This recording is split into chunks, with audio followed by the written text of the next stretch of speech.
Hi lads, today we have a game submitted by Nick, who is a around 600 rapid player.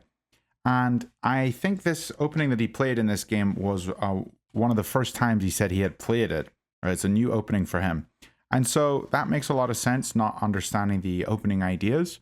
But Nick loses this game, but I think there's a few things that I would say could really help you with your next English games. And so here we have a game where Nick played C6. Sorry, I'm just here editing. I don't know why I said that was C6. It's obviously C4. It's been a long day.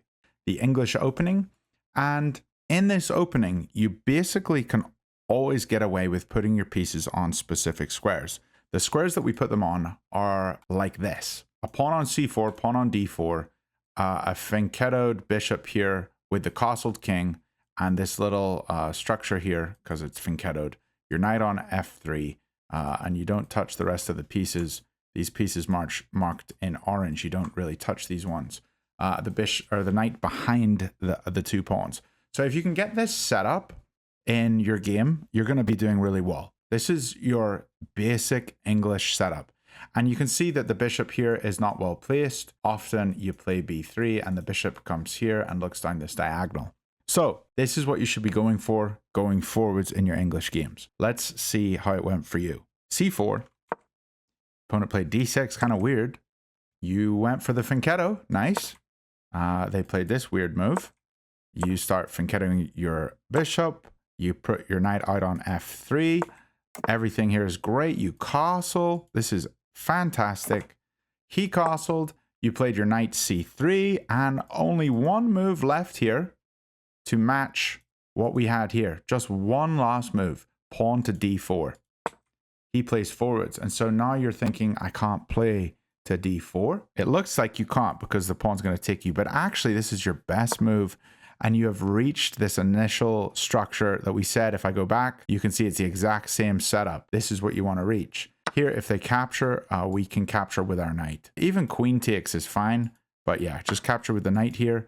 And we have ideas of playing b3 and bishop here. So this position would be fantastic for you. Instead of playing d4, you play the next best move, which was e3. E3 is great. You're preparing the d4 push here. So really nice. Here your opponent has a big threat. He's brought his bishop out. What's your opponent's threat? He's attacking the pawn on c4. And so now you should be considering your candidate moves. There's multiple ways to defend this pawn. I would say there's three main ways. And you should really have a look at all three of them and see what you think about all three. So the first one, queen e2. Your queen defends the pawn. Okay. The second one, pawn to d3. The pawn defends here and you have these pawns in the middle. Okay, looks all right. Third one, b3. Now out of these three moves, there's one that I prefer slightly more. And you probably know which move that is because I keep hinting at that. And I have so far in this video. I would say here, play b3 so you can get your bishop to b2. And your bishop's going to be really well placed here. Here you played the top move and I was really impressed when you played this. Pawn to b3. But you should have those other moves in the back of your mind and be considering them. You know, just have a look at them. See, is the queen well placed here? Is the pawn placed well here? Is it good here? What's the differences? What's better? What's worse? You find this, hopefully with the idea of bishop b2, and that's absolutely fantastic. Here your opponent plays c6. Now, often after playing b3 in the English, we want to get our bishop here. It's the longest diagonal on the board for the bishop. This is the only diagonal with 8 squares for the bishop to be on. This dark squared bishop. You have this bishop on the longest diagonal here. 8 squares for this one. But the reason you don't want to play your bishop here is probably because you see this pawn here and you're like, well, I can't get rid of this pawn. But let's just have a think about what could have happened here. b2, and you're going to be wanting to get rid of this pawn. Let's say they play rook e8, their top move. Here, we want to get rid of this pawn so that your bishop is more powerful. d4. They go e4, like not wanting to open up your bishop. Your knight's in danger, so you just move it out of the way, attack a bishop. They push again. Well, here we can first get rid of one of their bishops. and then they take us back. And then here we have this crazy structure in the middle, lots of tension, but we don't want to release the tension. We'd play f3 here. They take back, we take back with queen. Look how active our pieces are. More stuff happens. We just try to open up the center so that we can get our d pawn out of the way so that this bishop is active. They take, we take, they take, we take. And now we're in a position where d4 is eventually going to come and we're going to be okay here. Bishop f6 is their best move, attacking your pawn. It's defended twice. If we move it now, we would lose our bishop. And so here, just a solid move, improving your king, because a king is a piece that you can improve. King h1, get off the diagonal. And now we're going to just improve our rooks. And our bishop's well placed. And this pawn's eventually, at some point, going to break forwards. And we're going to have this big attack pointing towards the enemy king. Hopefully you can sort of see the game plan, the middle game plan here for white. In the game, you played the pawn to d4. If they capture, which they did, we can recapture. And what piece are we going to recapture with? The knight. You're playing absolutely fantastic. This bishop is now super powerful here. If they ever move forwards, we can probably capture on b7 and maybe even win this rook. Often this bishop in the English is super powerful. Here they play the weird move a6. I think this is a silly move. And you blunder. b4. Why do we play b4 here? There's no real reason to do this, I think, in my mind. We're not trying to do a queenside pawn storm. We don't need to be pushing and gaining space on this side of the board. The attack is going to be happening over here. And so any move to like improve your pieces on this side of the board. Bishop b2 is obviously one of the best moves here. We could also have captured here and taken away their bishop pair, because the bishop pair is super important in chess. You're gonna have two extremely well placed bishops in this position.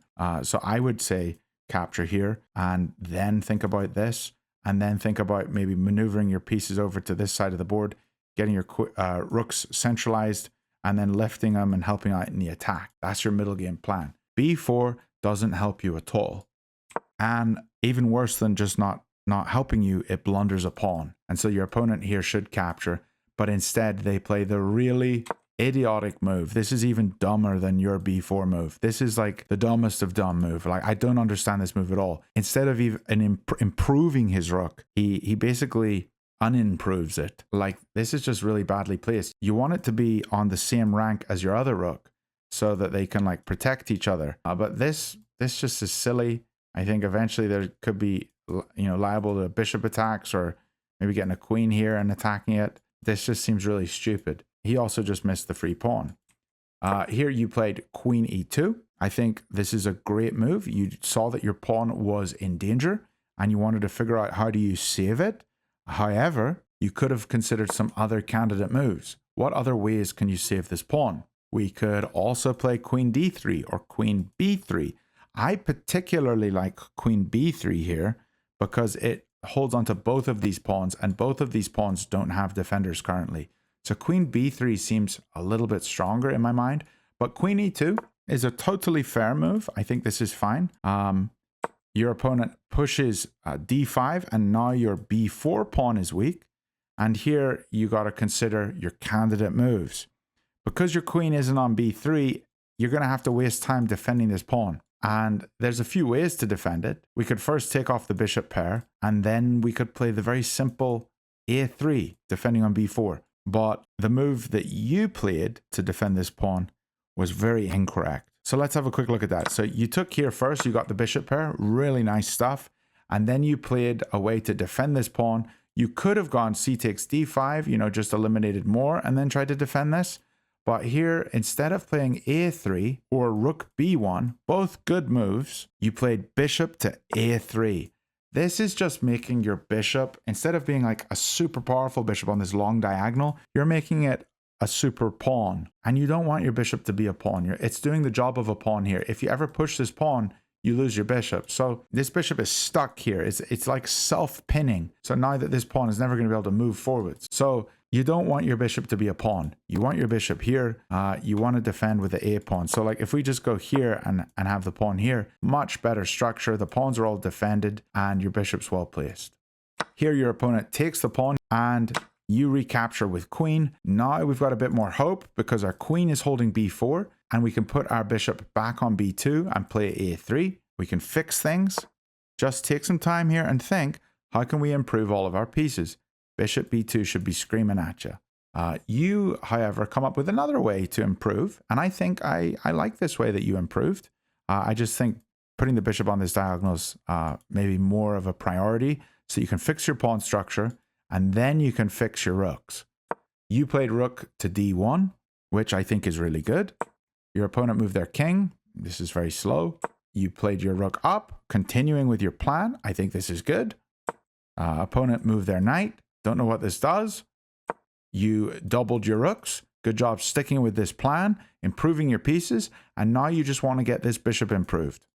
Knight f6. He literally moved to the edge and then he moved back. These two moves should be just giving you so much confidence.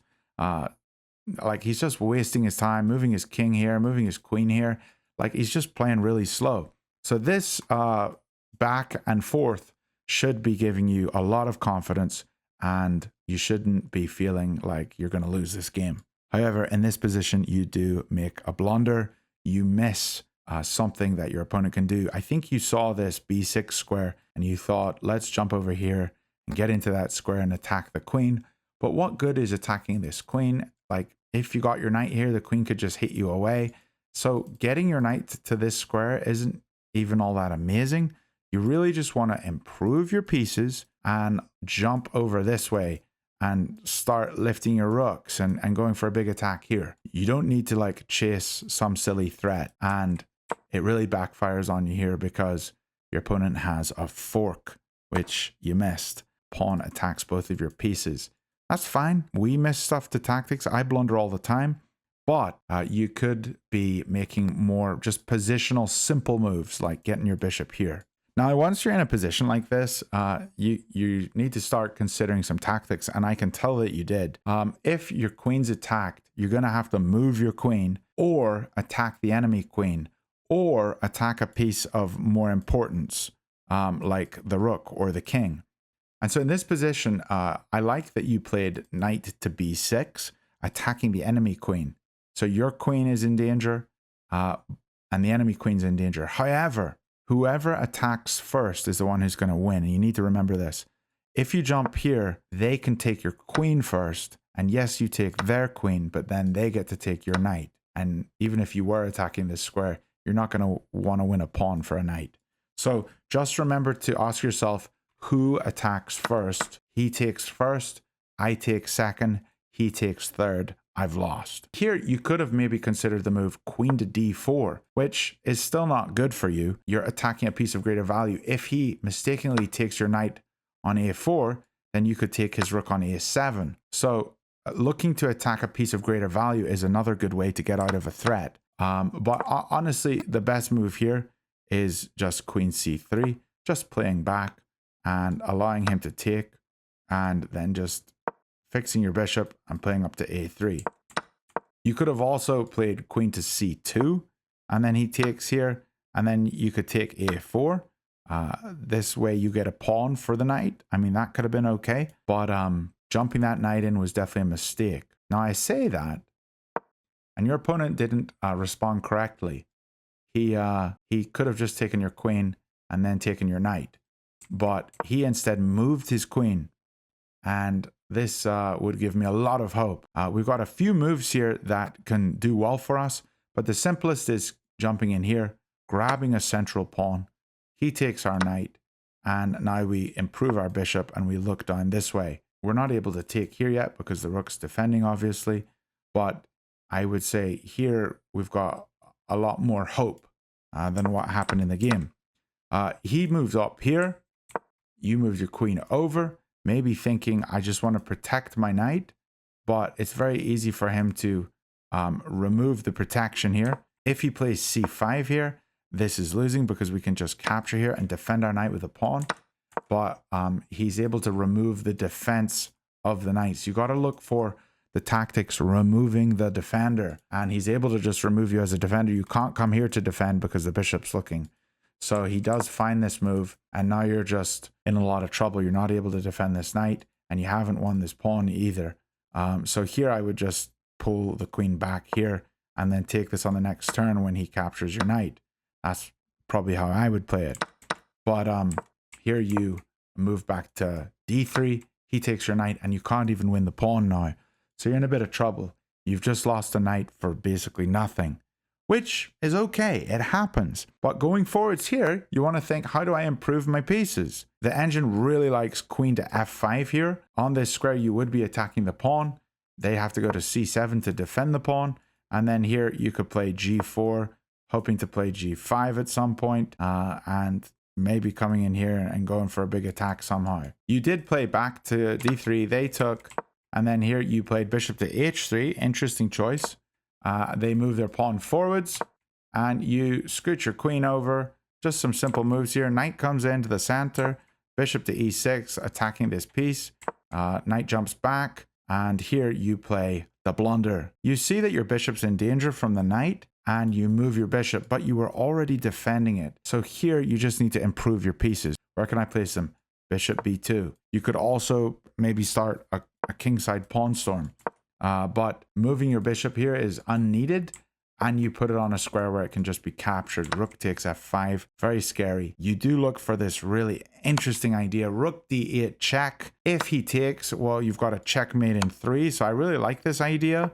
It nearly worked, but unfortunately, your opponent isn't greedy, and he plays his bishop back this way. So he's doing totally fine here. If he had played his rook back, this is also okay for him. But you have here queen f7, a beautiful move, because if he takes here, well, then we have rook takes, and again, we have a back rank. So this could have been really cool, but this was a good move. He found the best response, bringing his bishop back. And so now you play bishop b2. Let's go. I love this move. Well done. Knight d5 into the center, and here you valiantly try to open up your opponent's king by sacrificing your bishop, which is unfortunate because you just placed it on this beautiful square. He should be capturing back with his rook on g7, but he doesn't. He opens his king up for more attacks, and so now you are able to go for some big attacks. Check. The king moves.